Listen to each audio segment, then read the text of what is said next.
Štajerska televizija predstavlja? No, jaz sem Franko Breško, zdaj se nahajamo v Postojni, tukaj na Titovem trgu.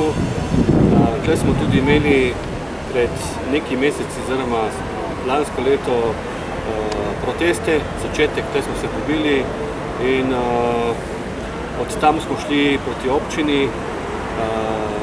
izraziti svoje nestrinjanje s politiko, katera se dogaja v Sloveniji. Nas predvsem zanima tvoj pogled na širše dogajanje, recimo, kje vidiš sploh vzroke za štajersko epidemijo? No, tle, če bi zdaj debatirala pol dneva, verjetno, da ne bi izčrpala stvari, kaj je v bistvu razlog, da so ljudje nezadovoljni. Ne? Ljudje so nezadovoljni zaradi ogromno stvari. Živeli smo v socializmu. Imeli smo le, bom rekel, se pravi, visoko stopnjo socialnega varstva, visoko stopnjo zdravstvenega varstva. Imeli smo visoko stopnjo demokracije, da se mi danes ne zavedamo, in tudi svobode. Tisti, ko govori, da je bila železna zavesa, pa ne vem, kakšne svinčeni časi, pa tako naprej. Glejte, jaz sem letnik, zdaj imam 53 let, sem potoval po celi Evropi. S rdečim pasošem bi rabil mogoče 5 držav na svetu, ko si rabil vize. Se pravi, mislim, da je približno 300 držav na svetu, se pravi, za 5 držav si rabil vize, za 295 nisi rabil. No in zdaj, če pogledamo nekaj, da se vrnem nazaj na tisto bistveno vprašanje, se pravi, mi smo v bistvu čez noč izgubili ogromno in zgubljamo, se pravi, zdravstveno, tisto sigurnost, ko si šel z zobozdravnikom, nisi rabil biti v vrsti, pa da ti je rekel zobozdravnik, veš, pridi čez eno leto, ne? Ti pa prideš z nabijenim zobom in tako naprej, dobro, to zdaj malo karikiram, ampak vseeno, recimo, se pravi, rabiš biti v vrsti za rentgen, rabiš biti v vrsti za laboratorij, za mamografijo rečejo ženskem pridite čez pol leta, da za drugo, recimo CT, če hočeš biti preko socialne te zdravstvene liste, da ti plače zdravstveno čez eno leto. In to so te abnormalije, ko jih v Jugoslaviji ni bilo in ni bilo v tisti socialistični Sloveniji. In mi se moramo zdaj enkrat v 20 letih učiti vsega tukaj skupaj in vidimo, da ni bilo vse tako slabo pred 20 leti, pred 30 leti v tistih svinčenih časih in tisti, bom rekel, visokemu zidu, jugoslovanskem berlinskem zidu, kako če to nekdo pokazati. Ne? No in potem, to je bila ena stvar. Druga stvar, recimo, mi kot Slovenci govorimo danes o visoki stopni brezposelnosti. Mi jo nismo poznali, mi smo imeli tradicionalno, smo bili delodajalci. Vsi, moje mesto, zdaj stojimo tukaj na Titovem trgu, sedimo in debatiramo. Moje mesto je, bom rekel, ima danes približno 50% populacije iz drugih republik nekdanje naše Jugoslavije. In tukaj živimo vsi v slogi, nobenega se ne sovraži. In jaz imam prijatelje, evo, dol je moja staršešarna, so Albanci, so moji prijatelji, ko si pomagamo tudi na drugačen način. Moji Jugoslavani so Srbi tukaj, so Bosanci, so Makedonci, vsi so moji tukaj. In jaz živim v bistvu v multietičnem mestu. Zdaj smo pa nekaj tratili, ko smo se osamosvojili te tiranije, ne, se pravi, nismo smeli nič, ne, po določenih ljudeh, recimo, se pravi, smo takrat postali šele država, ker mi jo nismo imeli, ne. Absolutno, recimo, da jaz sem še avnojc, ne povem, da sem tudi aktivist na srečo ali pa na žalost za kakšnega pri Zveza borcev in da, recimo, obstaja tudi javno, že 43. Obstaja tudi kakšna zveza Slovencev, Hrvatov in Srbov že leta 18. recimo, ne. Tudi takrat smo imeli že državnost. Se pravi, neko pretvarjanje, mi smo sicer že vajeni Slovenci v tej potvarjeni tej zgodovini, ampak nažalost se zopet po 91 se potvarjamo. No in se bom vrnil nazaj, če se vrnem spet v to bistvo vprašanja tvojega, kaj je bilo tisto glavno vodilo? Jaz sem bil tukaj presenečen, ker v bistvu so me tukaj moji vaščani in meščani prosili za pomoč in sem rekel, v redu, bom pač prišel sem in sem mislil, ajde, če nas bo 30, smo zmagali.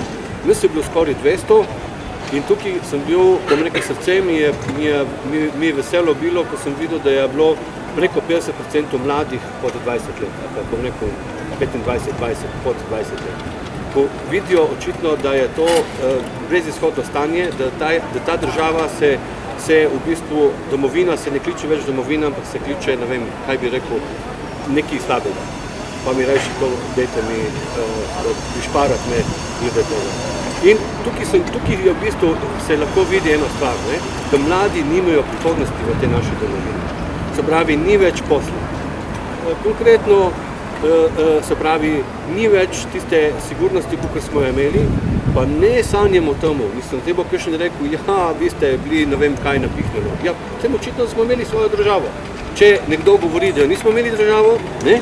Da smo komi 91. leta, potem pa če pogledaš eno stvar, da imamo v bistvu vse zgrajeno do 91. leta. In da pogledamo po 91. letu, da nimamo nič zgrajenega, ampak da še tisto, kar je bilo zgrajeno v Jugoslaviji, se je vse podira.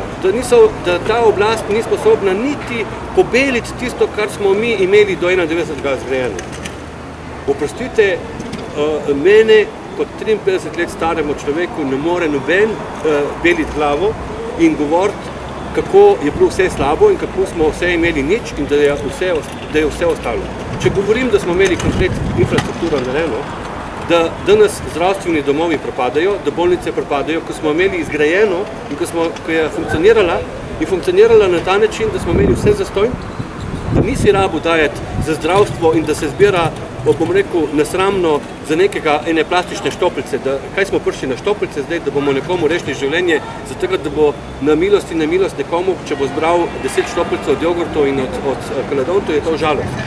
Ampak prihajamo na to, da je v rasulju ta država, da v bistvu 72. leta imamo zgrajeno avtocesto, da imamo zdaj avtocesto omrežje zgrajeno, da v bistvu so ceste take ostale, kot so bile 91. leta, da fabrike, katere smo imeli zgrajene po vojni, ko so to gradili naši očetje, naši nonoti, ko so gradili s krampom in lopato, da danes niso sposobni te politiki in ta oblast ni sposobna narediti niti s najnovejšo tehnologijo.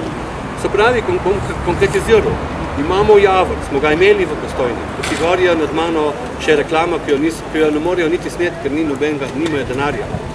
Smo imeli Postojnsko jamo, ki je zaposlovala 750 ljudi. Smo imeli lokale tukaj, smo imeli 1500 postelj kapacitet. Danes ima Postojna mogoče, dajte mi prišparak s temi besedami 300, mogoče 350 ležišč, to se pravi manjka 1200. Ni več Javorja, ni več Transauta, Liv je na koncu. To pomeni, da imamo samo še eno stvar, imamo te trgovske centre in trgovski centri so seveda tuji. In zdaj te liberalni kapitalisti pravijo, pa kaj, če je to tujec prišel? Ja, jaz se strinjam za enega. Če ti prideš s kufrom in rečeš, zdaj bom se zidil fabriko in je tvoja fabrika. In rečeš, ja pa kaj, če vse sem dal zaposlitev 20,000 ljudem. Ja, res je tako. Tisti ljudje imajo zaposlitev, ampak kakšno? V kakšnih pogojih? Noben ne pove in se vsi upajo, imajo glavo dol, da v bistvu gledamo, kako so delavci izkoriščeni na Kitajskem, da imajo ženske planice, ker ne smejo jeti v bistvu niti lulat, ker jim takoj ali jih vržejo službe ali pa jih v bistvu skoraj zavežejo, zdaj v skrajnost, na delovni prostor. Ampak enostavno tukaj ni stvari, da mi izgubljamo državnost. Da v bistvu smo izgubili državo. Da bodimo kritični in reči, da smo mi izgubili državnost, da nismo več, ker nimamo svoje valute. Od 2007, ko smo sprejeli evro, nimamo več svoje valute, nimamo več svoje države, ker politika se mora podrejati Bruslju. In Bruselj odgovarja in nam diktira, kaj bomo mi delali in vse. In enostavno, gledajte, priključili smo se Evropski uniji. Ali smo enakopravni? Ali je prišel naš delavec s s kufrom denarja, ali pa naš kapitalist slovenski s kupom denarja in šel v francosko nacionalno banko in rekel, zdaj bomo pa mi kupili nacionalno francosko banko. Ali je šel naš delavec v Belgijo in rekel, zdaj bomo pa mi kupili nacionalno banko Belgije. A je to mogoče? Pa dajte prosim vas povejte, mi smo izkoriščeni, mi smo prišli na nivo gorjače in lopate in krampa. To je naša prihodnost. In tukaj vidim jaz v bistvu glavni problem vsega skupaj, da ljudje so to spregledali, da 20 let so nam metali pesek v oči in da na koncu vidijo ljudje, kam to pelje. Da ostajamo v bistvu goli in bosi, da tisti, ko so zaposleni v raznih takih dvomljivih firmah, kot so Spar, Lidl, Hofer, Eurospin in vse ostalo. To pomeni, da še tisti denar, ko ga ima nekdo, nam te firme vzamejo iz žepa, namesto da bi ostale pri kmetu direktno in tako naprej. Oprostite, pri nas v Postojni zavirajo, da bi bila ena normalna ekotržnica, ampak so postavili 4 barake ali pa 5 barak tam in potem še bom rekel, misliš, da kupuješ eko, vidiš na koncu, da hodijo v Trst kupovati tržnico 2 uri po noči, nažalost tudi tako. Se pravi, nekoč smo si predelali hrano 80% svoje lastne hrane in 20% jo uvažali, govorim bolj na pamet. Zdaj pa vidimo, da v bistvu postajamo samo še sužnji in moramo kupovati solato, prodajze in vse ostalo iz Holandije. Moram povedati, da se mi gravža, ko jem tujo hrano, recimo. Ne? No in tukaj vidim ta razlog vidim, da je tukaj ta bil problem in so ljudje ustali in rekli zadosti. Kakšno je tvoje mnenje o sedanjem trenutku, o sedanjem položaju vstajniškega gibanja? No, jaz sem stanje vstajniških gibanj. No, jaz sem to pričakoval, da boš vprašal in da boš tudi dejanja, kako se to odviva, sem tudi pričakoval. Tle je mogoče malo premalo povezave med samimi tudi različnimi gibanji. Mogoče smo si tudi malo različni med določenimi temi gibanji in vse ostalo, mogoče bi rekel sopa popor, ampak smo obodvoji začimba. Ne moram reči, da smo levi in desni, ker mislim, da tle sem že jasno se opredelil, da je levice ni tudi na evropskem prostoru, še manj kot v Sloveniji. Enostavno vidim tukaj mogoče malo podmuklosti v temu gor, to se pravi igra raznih služb, malo gnilih jajc, gnila jajce, a opredelim, da se pravi, da je nekdo plačen za tega, da razbije določeno organizacijo. Tukaj bomo mogli sami videti, kdo je kaj, se pravi zdrave ude obrezati, se pravi sadje obrezati, kar je gnilega proč in kar je še za konzumirati naprej. Čudi me sicer, zakaj so določene Jožete klicali, zdaj karikiram, samo na tiskovno konferenco, pa ne Francena, pa Jožet, pa Meto, pa Mico, recimo, ne, so se zmeram, recimo, enega Francena klicali, da Mica pa vse ostala je bila v ozadju, pa nikoli ni prišla na sceno, čeprav je bila verjetno bolj pomembna od tistega, ko so ga klicali. Pa tudi me čudi, recimo, določena gibanja imajo kar dosti denarja, da se lahko vozijo z avtomobili, posebej z avtobusi, pa s kakšnimi barkami, kakor vidim, pa v ozadju muska, pa so fancy nekje gor, ki to vseeno košta, ne? To se pravi, nekdo mora financirati to. Mene ni v Postojni noben financiral, niti poklical, razen da se me te par mojih mladcev poklicali, da sem šel zraven. Tu lahko javno povem, da nisem orodje nobenih, ne levih, ne desnih, ne gor, ampak sem čisto jaz tukaj, ko sedim pred vami, zaprisežen, tako, grem lahko notarsko zaprisego narediti, da nobeni strici in tete v ozadju iz ne Murgel, ne iz Zatriglava, ne kralj Matjaž za mano tudi ne stoji. Ampak enostavno je ta nuja, se pravi, te naše gibanje se je malo razdvojilo, tudi mogoče iz samega egoizma, ker bi vsi hoteli biti na prestolu s žezlom in jabolko v rokah. Mislim, da bo treba malo tudi svoj ego stisniti zobe in malo se bolj skupaj dati, ker jaz vidim prihodnost gibanja tudi naših primorskih puntarjev, da ne govorimo, sem tudi del tega, ne samo primorskih puntarjev, ampak vidim tukaj komplet Slovenijo. Vidim pa prihodnost definitivno v povezovanju s celim svetom, ker v bistvu danes smo v dobi komunikacij in če nimaš prijateljev iz oble, potem danes ne obstajaš. In mislim, da je Slovenija premajhna, premalo držimo skupaj, mogli se bomo potruditi, da bomo tudi ta nesoglasja majhne, to so majhne nesoglasja, ko bi rekel, nekaj se je reklo velike tajne malih majstara, ampak bom rekel, veliki problemi, v bistvu, veliki problemi malih ljudi, to bi rekel, tako da to bo treba nesoglasje definitivno odpraviti in se začeti povezovati s določenimi skupinami, ko so si simpatične, ko so nekako kompatibilne, potem pa počasi vsrkati komplet na celi državi.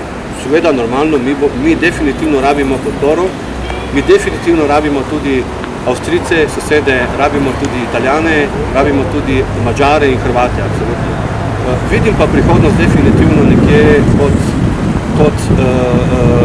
kot nekako zaščito pod nekako enim slovanskim šatorskim krilom. Kot so naši predniki že videli, to v 19. in 18. stoletju, ne pozabimo, da so prvi povezovalci bili že naši poeti, kot je bil Kopitar, kot je bil Vuk Karadžić, ko so bili skupaj prijatelji, ko so skupaj študirali in reševali svoje nacionalne probleme že na Dunaju, pa čeprav Dunaj je bil mačeha vsem Slovanom, pa so takrat skupaj se povezovali in se znali povezovati. Govorim zdaj o človeku, ko je potem naredil eno pismo, kot je čirilica, oziroma ko je uporabljal čirilico in pomagal ljudem neukim, rekel, kako da napravim naš neuk narod, da bude uk.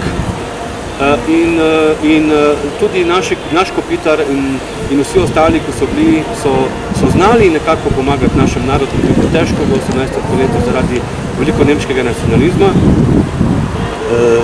da so potem kasneje v letu 1874 nekje na Češkem ustanovili Sokole.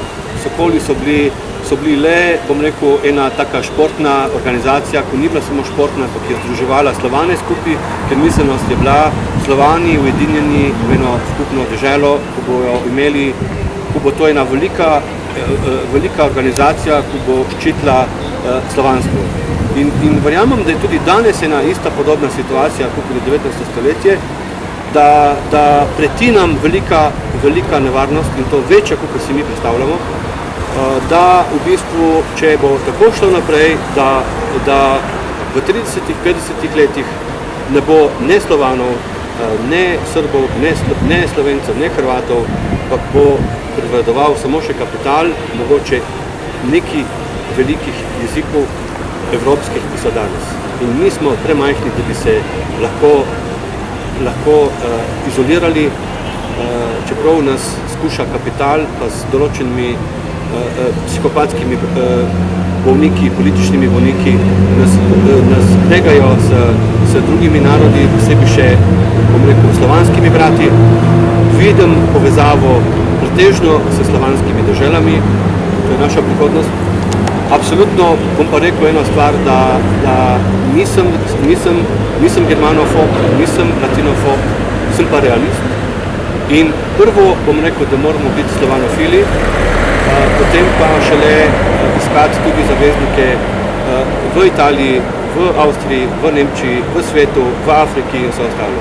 In definitivno, če bomo skupaj mišljujoči se potegnili skupaj in skupaj z ramo ob rami se borili za določene pravice, katere smo jih izgubili na zelo lahko način.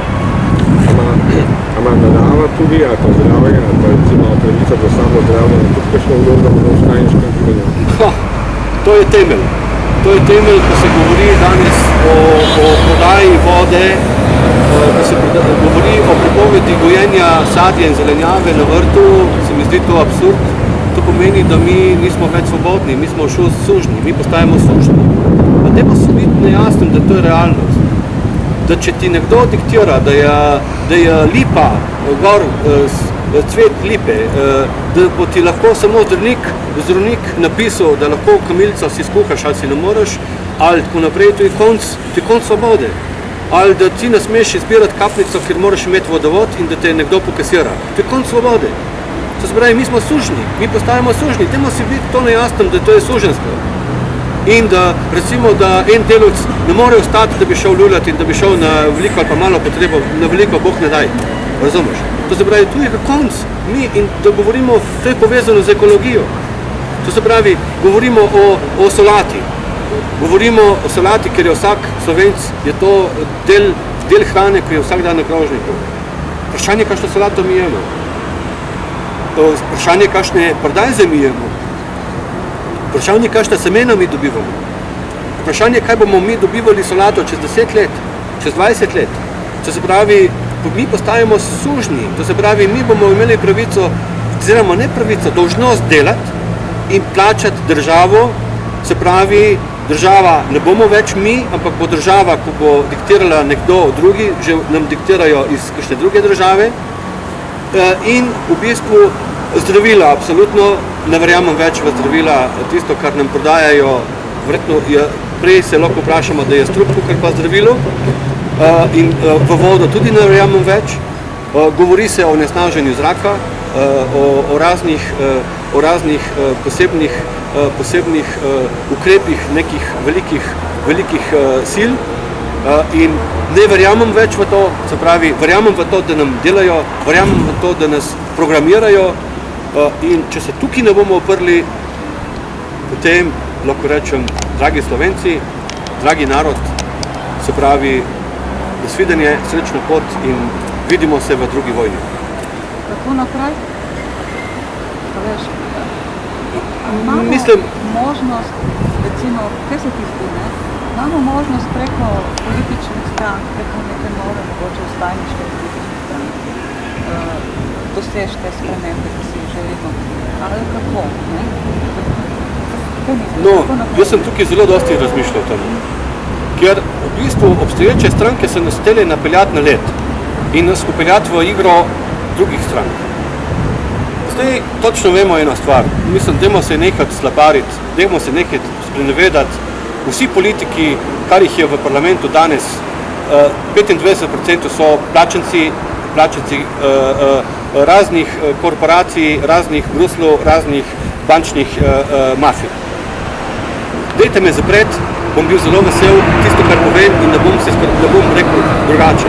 Danes so politiki plačenci. In vidim tukaj, da so nas hoteli napeljati na led, kako bi na tanek led, ker bi prišli ovce k volkovom. Se pravi, da bi nas lahko raztrgali na bilo kakšen način. Zaenkrat, jaz bi še zmeraj probil na ta način, se pravi parlamentarna ureditev, čeprav ne verjamem v njo, moram čisto odkrito povedati, ta zahodni del, ta zahodnjaški način parlamentarne ureditve je farsa, sleparija velika, zato ker v ozadju se plačuje denar, zato da se lahko nekdo producira ven in pride produkt denarja ven, ni pa produkt demokracije in izbora pravil resnice in ljudstva, ampak je samo izbran v ozadju, ali je to lobby farmacevtski, ali je to naftni, ali je to, bom rekel, orožarski. In tle v ozadju nas filajo s to neko demokracijo. Prihodnost vidim samo v eno stvar. Poskus nekako, da obrnemo, spremenimo način razmišljanja in način izbire političnih subjektov, ali pa nažalost imam zelo slabo predvidevanje, da bo kri špricala po ulici. In to ne v samo Sloveniji. Ne pozivam na kri, ne pozivam na orožje, ker mislim, da moramo biti posebej v tej situaciji mi sami zelo strpni in zelo, zelo pametno reagirati, ker to je samo preskok iskrice. In se moramo zavedati ena stvar, da danes hodimo po tleh, ko so politi s benzinom in vsi kadijo. In je samo čas, kdaj bo tista iskra preskočila, ko se bo to zapalilo in ko bo te ljudje zgoreli. In vidim v tomu, rešitev jo ne vidim. Odkrito povedano. Vidim mogoče samo trenutno, se pravi, gašenje požarov, na tak način, kakor jaz vidim eno perspektivo zelo slabo. In mogoče, da prežimo vsi skupaj s našo prihodnost je ta, se pravi, da bi se združevali, da imamo nekako mogoče direktno demokracijo. Zame, ko si ti enkrat debatiral o švicarski demokraciji in da je to vsaka odločitev naroda, se mi zdi po eni strani zelo pametna, po drugi strani pa tudi ni pametna, ne? To se pravi, še zmeraj pa verjamem v eno stvar. Ne? Mi se gremo politike, začeli smo jo zidati kao 91. Uvrli vse, kar je bilo pred 91. Verjamem pa nekaj, ne? Verjamem v to, se pravi, neposredno demokracijo, ko smo jo že imeli. Nismo jo imeli, samoupravljanje je bila neposredna demokracija. Pa kakršnekoli roko rečete, pa dajte mi tukaj gor tako veliko zvezdo, pa vse pa kladivo, ali pa tudi ne, to je tisti, ki me bo poslušal, je čisto vseeno, ampak mi smo imeli samoupravljanje in tisto samoupravljanje je bila uprava naše družbe. In mi smo v Postojni zgradili si samoupravno samo zdravstveni dom, si postavili fabrike, delavci so določili, koliko bomo imeli plače, delavci so odločili, ali bomo tudi asfaltirali eno ulico, ali bomo asfaltirali drugo ulico, delavci so si odločili, koliko bojo dali na stran za jesti, za pit in vse ostalo, koliko bo sindikat kupil mesa.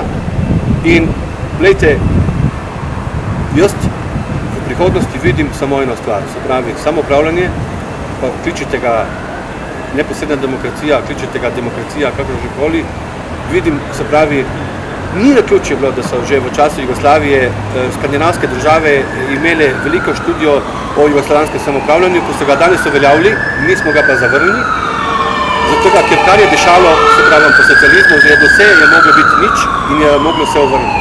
In jaz smatram, da prihodnost je v neposredni demokraciji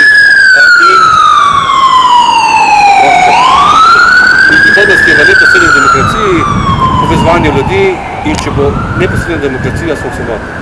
Če pa ne bo, če bo pa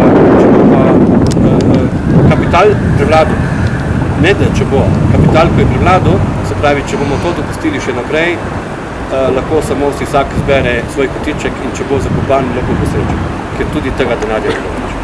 Se pravi, če sem tako razumel, bi bilo treba spremeniti politični sistem, se pravi, to v bistvu... To je temelj. In to, se pravi, si zauzemaš za spremembo ustave v tem smislu, ker drugače verjetno ne gre politični sistem, ali preko parlamenta, preko...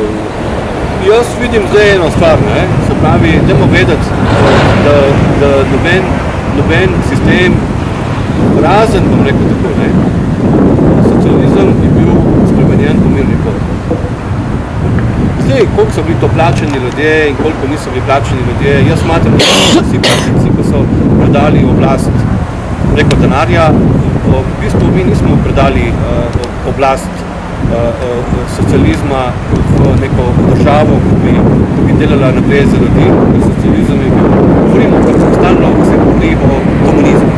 To sem bulan, sem to, ko poslušam te debate, komunistična država, pa eni kar škripajo z mi, ker se debatirajo o rdečkarjih in o komunistih, mislim, sebi jaz bi mu pomagal, tako bi šel pač, da bo dameno pomirjevalo, da se malo pomiri, da prvo normalno, ker ne more niti normalno razmišljati, ampak dejstvo je nekaj, ne? Da mi smo predali oblast, da se naš socializem se je predal s miroljubnim potom, zdaj kako so to predali, ne bom se spuščal, da vprašanje, če bomo mi dobili nazaj tisto z miroljubnim potom, se pravi, a bomo si uveljavili naše pravice take, ko smo jih imeli spet s miroljubnim potom, ali bo treba tudi kaj bolj agresivno delovati, da bomo tiste stvari, ko smo jih izgubili, dobili nazaj. Ne verjamem, da bo to še dal, rekel, zdaj, evo, izvolite, zdaj pa ne rabimo več. Veste, jaz sem kapitalist in imam 500 milijonov evrov v žepu, delavci ima pa 560 evrov zagotovljene plače. In zdaj bom njemu dvignil plačo. Kako mu bo dvignil? Za 50 evrov, zato da bo tiho za eno leto naprej? Ne, hvala, to ne rabimo. Se pravi, kaj rabimo? Rabimo, evo, čitam, berem o Švici, to je tvoja omiljena država, berem, kako bo en univerzalni dohodek. Sem za univerzalni dohodek, absolutno. Se pravi, vsi smo nekaj dali za to družbo že tudi prej. Vsi smo nekaj naredili. In se pravi, univerzalni dohodek, absolutno se strinjam. Potem pa, če hočeš delati, boš še dobil nagrado za določene stvari. Se pravi, Švica je tukaj bogata, ni imela vojn, se ve, zakaj lahko to naredi in ve se, da je v bistvu utrdba kapitala iz celega sveta. Mafijskega in mafijskega, ne? Bistveno je, da ima samo odločbo, da ima ljudsko. To je to. Dobro, vse, kakor je pa tudi tukaj ena stvar, ne? Če ti imaš polno rit in poln kufr, ko lahko deliš, je te ena stvar, ne? Bistveno pa je tudi druga stvar, če ti imaš prazno rit, če sem, dajte me oprostiti moje to primerjave, pa prazen kufr, ko nimaš kaj deliti, pa niti kaj tudi jeti na WC, se ne penje. Se ti zdi Slovenija samo po sebi revna država, že obsojena na revščino? Ne, se to je to. Ljudje so prišli na ustajo, ko so se dvigali v Sloveniji, so videli, so čakali Švico po 10 letih, so po 10 letih podvojili na 20 let. In ta petletova Švica se ne bo nikoli prikazala, zato ker so nas politiki s določenimi preskledniki pokradli in so nas postavili na golo rit. Se pravi, da ne gre za nesposobnost po tvojem mnenju, ampak bolj za sabotažo. Absolutno. Tukaj vidim, da je tukaj absolutno je politična sabotaža, bom rekel, kvazi levih in kvazi desnih strank. Vsi imajo dogovorov in verjamem eno stvar, kada se kamera zapre, da vsi skupaj dajo z ramo v brami, glavo v glavi, naprej debatirajo in delajo naprej. Mi ovce pa zbiramo svojega Jožeta, svojo Pepco, svojega Francelna in tako naprej, ker je uni bolj rdeč, ker ta bolj zelen, ker ta bolj črn, ta bolj bel in tako naprej. Ampak če se ti zdi, če lahko samo za trenutek primerjaš Švico kot eno hribovito deželo in Slovenijo kot deželo s hribi, gorami, polji, gozdovi, v bistvu se ti zdi primarno Slovenija bolj revna dežela kot Švica, bolj primerna za a priori ne moramo tekmovati Švicari, ker smo že, imamo okoliščine preslabe. Mi, zdaj moram tako povedati, ne? Mi smo Švico že imeli, ne? Samo mi nismo vedeli, da jo imamo, ne? To je definitivno. Mi smo imeli Švico v Jugoslaviji in takrat smo mi bili v bistvu prvi na vasi, ne? Danes pa nismo niti zadnji v predmestju. To je ta žalost, kar se je dogajalo sa Slovenijo, ne? Mi Švico smo imeli, nismo bili Švicari, nismo bili jugoslovanski Švicari. Vsi so nam dali kapo dol, vsi so nas spoštovali. In tudi danes imamo to spoštovanje, vele spoštovanje imamo. Jaz sem zelo dosti potujem po Jugoslaviji in v bistvu nekako gradimo mostove. Tiste mostove, ki so se rušili med narodi, ne? Se pravi, jaz smatram, da zmeraj grem s dobro dušo in grem s dobro voljo, s srcem, kamorkoli grem. Če ne bi to delo, verjetno me ne bi niti sprijeli. Verjamem, da so me v Bosni zelo lepo sprijeli toplo, v Srbiji zelo toplo sprijeli, v Makedoniji vse posod, zato ker gremo kot graditelji, ne gremo kot rušitelji. In nažalost, tisto Švico, ko smo imeli, se zdaj vsi zavedamo, da smo jo zrušili, da v bistvu mi ne rabimo kopirati Švico, ker Švicari so živeli, pač kako so živeli, da jaz nisem se rodil s kravo doma v štali, ampak sem se rodil v bloku 40 kvadratov ali pa ne vem, koliko smo imeli takrat 35 kvadratov in da smo bili 4-članska družina, ne? Da pač oni ne imajo kravo, ne imajo svojo velčisto milko, mi lahko imamo pa svoj Triglav, lahko imamo karkoli. Še nažalost kot Slovenc, lahko rečem, da smo toliko majhni, se niti ne zavedamo, da je Triglav hrib svetovni, se pravi, Triglav je gora Slovanov, ni Slovencov. Niti tega ne znamo promovirati, da bi rekli, pridite dragi Rusi, pridite dragi Čehi, k nam, mi imamo glavno goro, vašo svetinjo. Triglav, Bog, najvišji Bog Slovanov. Ne? Niti tega ne znamo se pokazati, ampak mi gremo neko mičkeno stvar, pa potem gre nekdo iz politiko gor v Pumprcah, pa gor maha se slovensko zastavo, reče, opa, zdaj sem pa jaz dosegel vrh in zdaj sem jaz glaven Jože ali pa Francelj ali pa Janez. Najlepša hvala.